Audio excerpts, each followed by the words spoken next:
Aprofundando um pouquinho essa questão da rotina, é interessante, porque as rotinas também elas vão se alterando conforme o desenvolvimento da criança, né? A cada faixa etária, enfim. Então, nos primeiros meses de vida, acredito que até quase que no primeiro ano, enfim, até por conta da cirurgia que ela precisou fazer cardíaca, né? É, praticamente assim, a gente não tem tempo pra gente, não existe esse tempo, né? Então, às vezes aquelas coisas básicas, né, da rotina de uma mulher acabam ficando de segundo plano porque realmente o seu foco é a criança. E acredito que isso independe também um pouco do poder aquisitivo. Eu acredito que é muito o investimento que a mãe faz para esse momento da maternidade, né?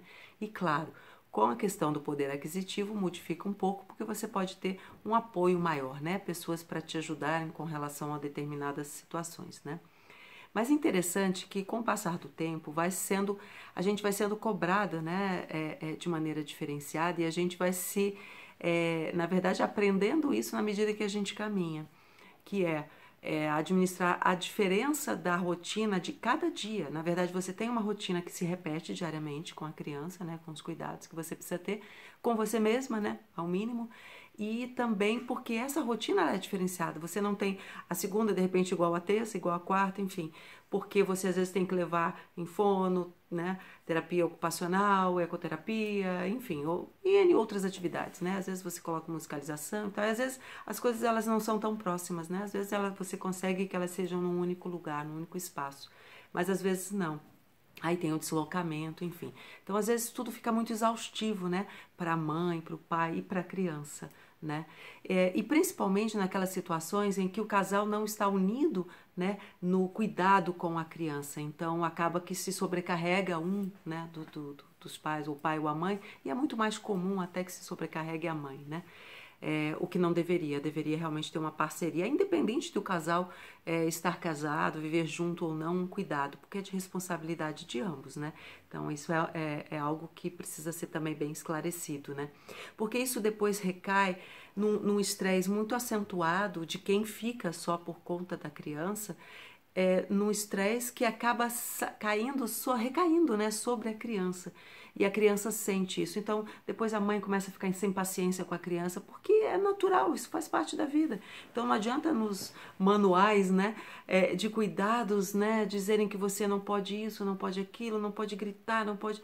Chega uma hora que você surta. Então, você precisa ter esse cuidado. Então, precisa tentar realmente ter um mínimo de equilíbrio nessa rotina, para realmente não estressar a criança, porque a criança se estressa assim. Já aconteceu isso com a minha filha, por mais que a gente tivesse até cuidado de não sobrecarregá-la, né, com tantas atividades diferenciadas, porque a gente precisa ter. Então é um paradoxo. Você precisa ter atividades diferenciadas para que seu filho possa se desenvolver, dar a ele a maior riqueza de estimulação.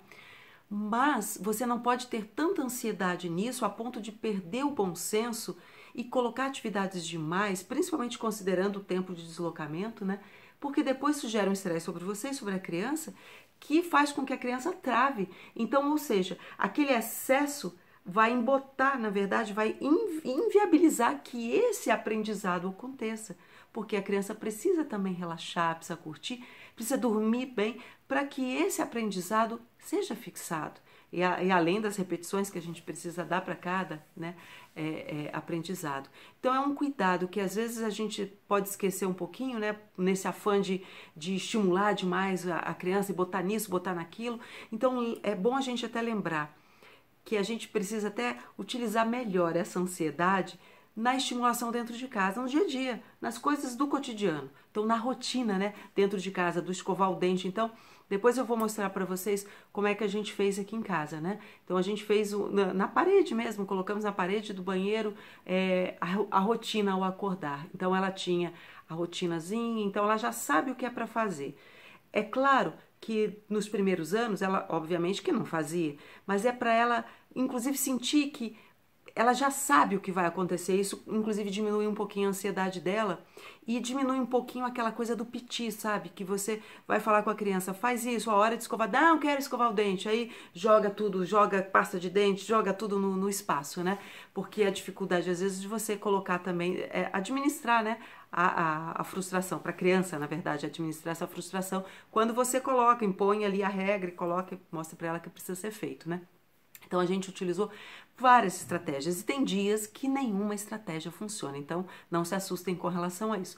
Mas tem algumas que funcionam bem de uma maneira geral. Então às vezes a gente utilizava o tablet ou o celular colocando um videozinho que tinha alguém escovando o dente, um animalzinho escovando o dente, um bichinho, uma bonequinha, enfim, ou alguém também na sua rotina diária escovando o dente, o que acontece se não escova o dente, então de uma maneira divertida com música. Então aí ela achava interessante, fazia, via, fazia, achava legal. De uma maneira geral funcionava. E com relação à listinha, eu ia mostrando. Filha, você já fez isso? Então, às vezes, acorda e não quer fazer xixi. Fica segurando, retendo a urina. Isso é péssimo para eles, né? Então, aí ela olhava assim e eu utilizo símbolos. Então, além da escrita, né, eu coloco o símbolo que a criança começa a internalizar também a linguagem escrita, né? Ver o símbolo, ver a linguagem. E aí eu falei assim, filha, vamos ver o que você já fez da rotina? Já fez xixi? Aí ela olha assim, já. Já escovou seu dente? Não. Já tomou remédio? Não. Já penteou o cabelo? Já. Ou já trocou a roupa? Ela ia olhando, então ela ia ficando satisfeita com aquilo que já era realizado. Então, só falta isso. Então, diminuía um pouquinho aquela tensão de ela sentir que tinha que fazer coisas que ela normalmente não quer fazer ou não gosta. Por quê? Porque acorda, ela já quer ir brincar, ela já quer ou televisão, ou quer brincar, ou quer fazer qualquer coisa, quer estar livre, né? Então, a gente sabe que a gente precisa ir orientando nesse sentido, né? E com o tempo, com o desenvolvimento, ela mesma já começa, então, agora que ela está com 10 anos, a gente já não precisa tanto recorrer àquela rotina, né, simbolizada ali, porque ela ia olhando, né, os cartõezinhos, né? Mas ela mesma já desenvolveu um sistema que ela já acorda, ela sabe que agora acrescentou outras coisas na rotina, então a rotina vai mudando, né? Então ela já usa óculos, ela precisa colocar o óculos, ela precisa lavar os olhinhos, ela precisa saber que precisa fazer isso, né? E às vezes o óculos está sujo, ela precisa saber como lavar. Ela agora usa um aparelho, né, para expandir o palato. Então ela precisa também saber como a higiene. Então não pode ficar só sobre mim. É claro que eu monitoro, é claro que eu ajudo, mas ela precisa ter essa autonomia, né? Saber que ela pode, que ela é capaz. Então ela acorda, pega o aparelhinho, bota na água, lava a boquinha, às vezes penteia o cabelo, lava os olhos, enfim. De alguma forma ela está fazendo. Então quando ela chega assim, mamãe, eu já fiz isso. Ou então eu pergunto, filha, você já escovou o dente? Filha, você já fez isso? Filha? E ela mostra que já fez. Então ela sabe que aí vai poder brincar, ou aí vai poder ver um pouquinho de televisão. Muito embora eu estou querendo cortar essa dinâmica da televisão como a primeira atividade, então eu posso até utilizar a televisão com uma música mais calma. Eu falo assim, filha, vamos fazer aqui a nossa yoga, o nosso momento de relaxamento, porque aí ela já inicia o dia um pouco mais leve do que logo pegar a televisão, aquela agitação, aquela coisa, porque aí depois, para você tentar alguma outra coisa com ela mais branda, é mais difícil. Então, a gente tenta, pelo menos, não é todo dia que a gente consegue isso, né? Mas ela aí faz a respiração, se concentra na respiração. Então, são coisas que a gente vai agregando à rotina, mas que começam a trazer qualidade, sabe? Qualidade de vida, qualidade na relação que a gente tem para se desgastar menos, né? Então, às vezes, ela mesma pega os cartõezinhos para mostrar. Mamãe, eu já fiz isso. Mamãe, eu já fiz aquilo. Então, é isso, gente.